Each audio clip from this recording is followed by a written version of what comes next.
Não temas, porque eu sou contigo. Não te assombres, porque eu sou o teu Deus. Eu te fortaleço e te ajudo e te sustento com a minha destra fiel. Isaías capítulo 41, verso 10. Graça e paz da parte do nosso Deus nessa manhã. Que Deus te abençoe, guie a sua vida, abençoe a sua família e a sua trajetória no decorrer desse dia e de toda a nossa vida. Estamos agradecidos a Deus por mais um dia, por mais uma manhã, e estamos aqui estudando uma parte da Bíblia. Queremos que ela nos alimente, nos norteie e nos fortaleça. E o que lemos nesse momento aqui é para a tua vida, é para a nossa vida. Não temas, porque eu sou contigo.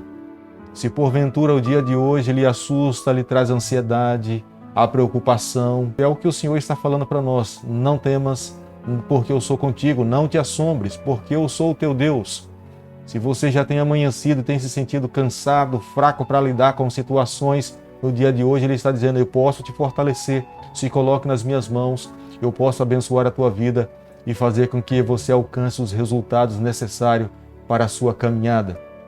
Portanto, é momento para que nós renovemos as nossas forças no Senhor e sigamos no dia de hoje confiantes que alcançaremos a vitória no nome dEle.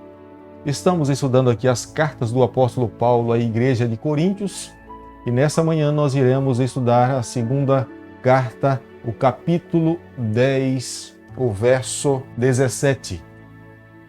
Aquele, porém, que se gloria, glorie-se no Senhor. O nosso Deus, Ele sempre buscou homens e mulheres, tanto no Antigo Testamento como no Novo Testamento, para que pudessem ser seus porta-vozes, a nação de Israel, a igreja que estava aqui nessa terra. Quando Adão e Eva romperam e pecaram, houve uma separação e Deus não mais fisicamente, pessoalmente, falava com seus filhos. E houve uma necessidade então de Deus chamar homens e muitas vezes até mulheres para que fossem seus porta-vozes, comunicar a sua vontade aos seres humanos. Esses homens e mulheres que se colocaram nas mãos de Deus, eles desempenharam um papel fundamental quando se trata da nação de Israel. E eles falaram aquilo que Deus tinha colocado nos seus corações. Isso muitas vezes através de sonhos e visões. Os anjos desceram, comunicaram as suas verdades e eles então comunicaram à nação de Israel o que Deus gostaria que eles pudessem viver. Essas verdades perpetuaram no decorrer do tempo e chegou até as nossas mãos no dia de hoje. Não apenas serviu para aquele período, mas também serve para nós nos momentos que nós estamos vivendo nos dias de hoje. Quando essas mensagens mexia com alguém, tratava de problemas particulares e muitas vezes até pessoal da nação ou das pessoas, muitos deles se enfureciam, ficavam chateados, muitos se revoltavam, muitos não aceitavam aquelas palavras. Jesus Cristo veio a essa terra. Jesus Cristo veio revelar a vontade do Pai. Jesus veio dizer para a nação de Israel e para nós nos dias de hoje quem é o nosso Deus, o que Deus espera de cada um de nós. E através da pessoa de Jesus Cristo nós podemos entender o que Deus planeja e sonha para a nossa vida, para que nós possamos ser restaurados e um dia nós possamos viver com Ele por toda a eternidade. Porém, para a nação de Israel, quando Jesus então colocou os seus pés nessa terra, eles não esperavam que Jesus falasse as palavras que ele disse. Mateus capítulo 11, verso 28 e 29. Vinde a mim todos que estáis cansados e sobrecarregados, e eu vos aliviarei. E aprendei de mim, porque sou manso e humilde de coração. Eles estavam vivendo sobre o jugo romano e, consequentemente, esperava que o Messias viesse para poder trazer libertação. Mas o Messias estava dizendo que as pessoas deveriam segui-lo, aprender dele, porque ele iria levá-los a entender o caminho que conduzia à salvação. E eles então rejeitaram a Jesus Cristo. A prova é clara que nós podemos olhar para a palavra de Deus e vermos que Jesus Cristo foi crucificado. Eles não receberam a Jesus. Se cumpriu o que o profeta Isaías fala no seu livro, capítulo 6, o verso 9. Ouvi e não entendais. Vede, mas não percebeis. Jesus, portanto, veio para o que era seus e não receberam. Agora cito São João, capítulo 1, o verso 11. Nós podemos compreender perfeitamente que aquela nação e aquelas pessoas, eles não tinham aprendido da palavra de Deus. Se eles tivessem ouvido os seus profetas, consequentemente, quando Jesus Cristo veio, eles teriam recebido a Jesus, teriam sido salvos. Mas pelo fato de não terem ouvido os profetas, não terem bebido da fonte limpa, não terem se alimentado da palavra de Deus quando Jesus Cristo veio aqui a essa terra, eles imaginavam um outro Messias e, consequentemente, acabaram matando o Messias que veio salvar as suas vidas dos seus pecados. O apóstolo Paulo não viveu experiência diferente. Ele teve que apresentar as suas credenciais como um apóstolo de Cristo, como um apóstolo verdadeiro. No período que o apóstolo Paulo escrevia suas cartas à igreja de Coríntios, muitos outros passavam e eram falsos, se dizendo como sendo verdadeiros. E nós já podemos ver aqui nos capítulos anteriores o apóstolo Paulo falando de uma carta referencial, de referência.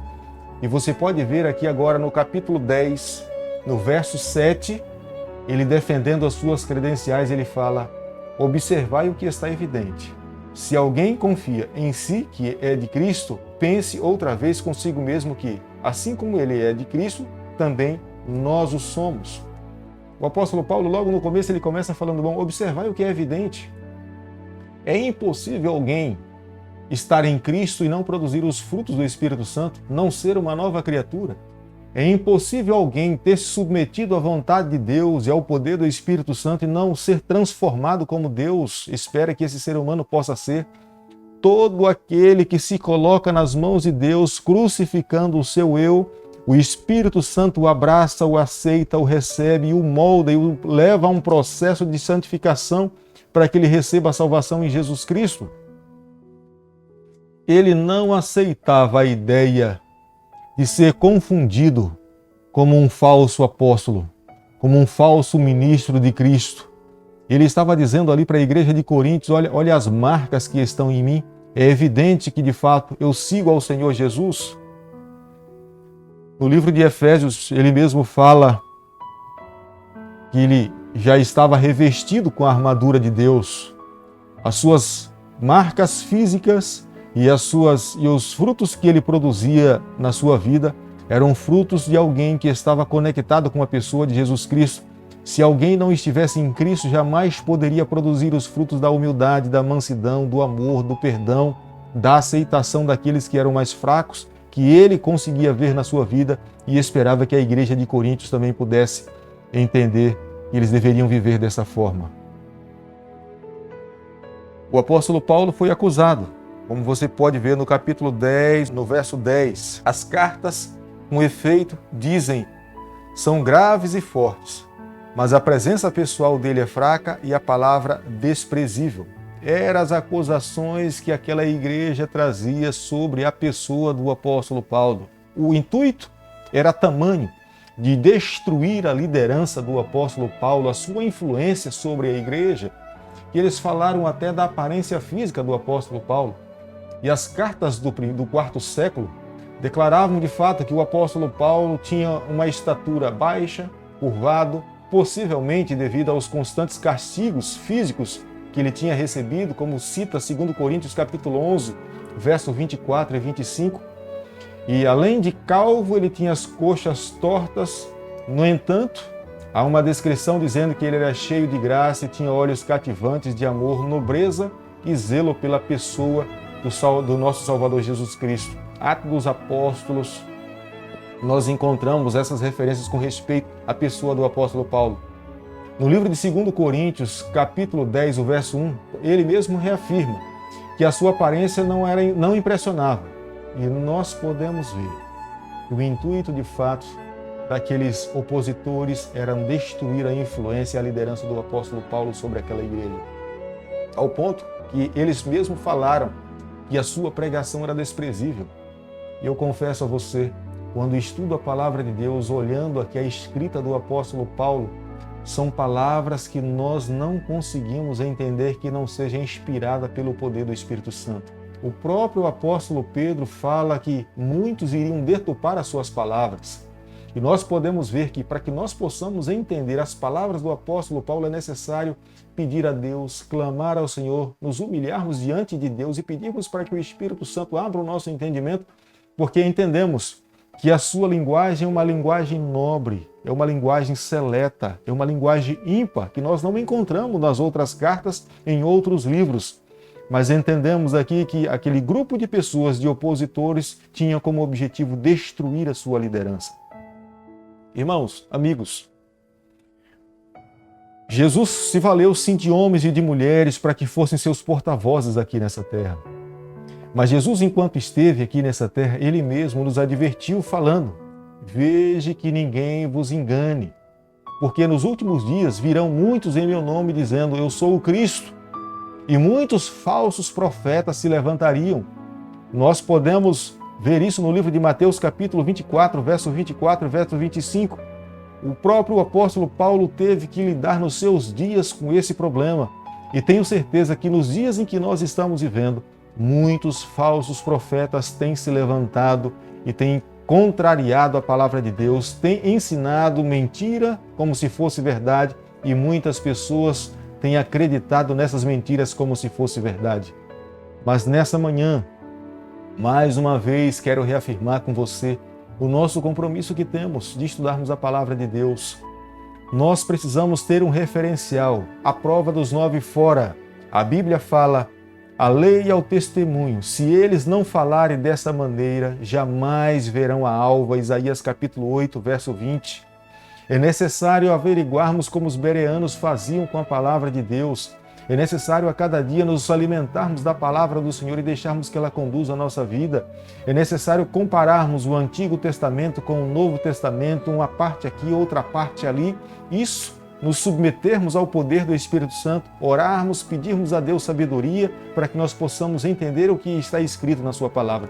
Porque entendemos, não é um livro humano, não é um livro comum, é a palavra de Deus. Somente sendo conduzidos por Ele é que iremos entender as suas verdades.